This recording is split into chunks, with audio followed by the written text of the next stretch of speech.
இதில் தரிசனம் அப்படின்னு கொஞ்ச நேரம் பேசலாம், நல்லா இருக்கும்.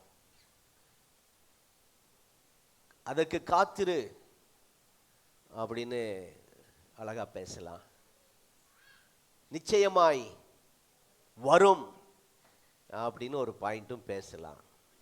ஆனால் நான் இன்றைக்கு எது பேச போறேன்னா, அது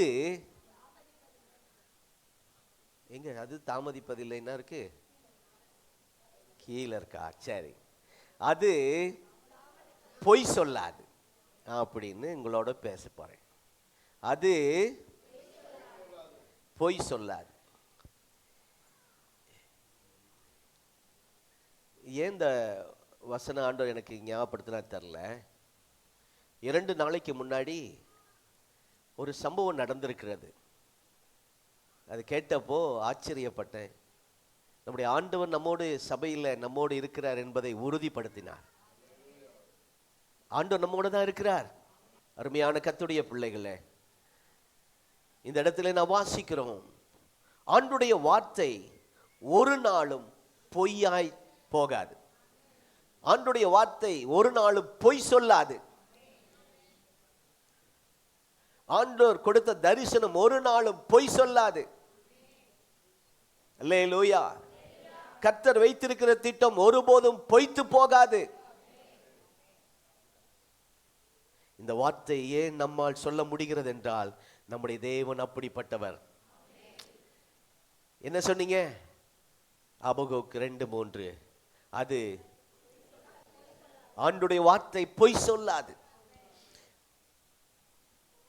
மற்ற எல்லாமே பொய்யா இருக்கும். ஏன்னா அவன் மனுஷன்.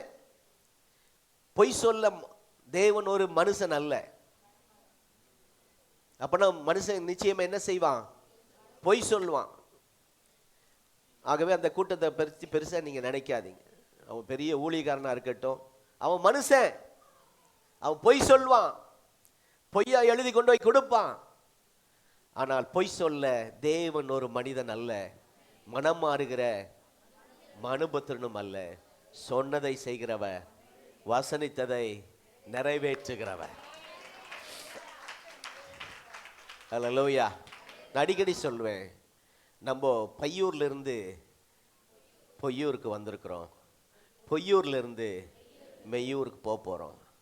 அந்த பையூர்னா தாய் வயிறு, பை, அதான் பையூர்.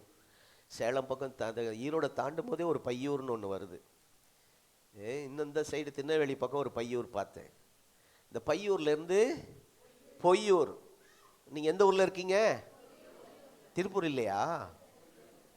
பொய்யூரா? எங்க இருக்கிறீங்க?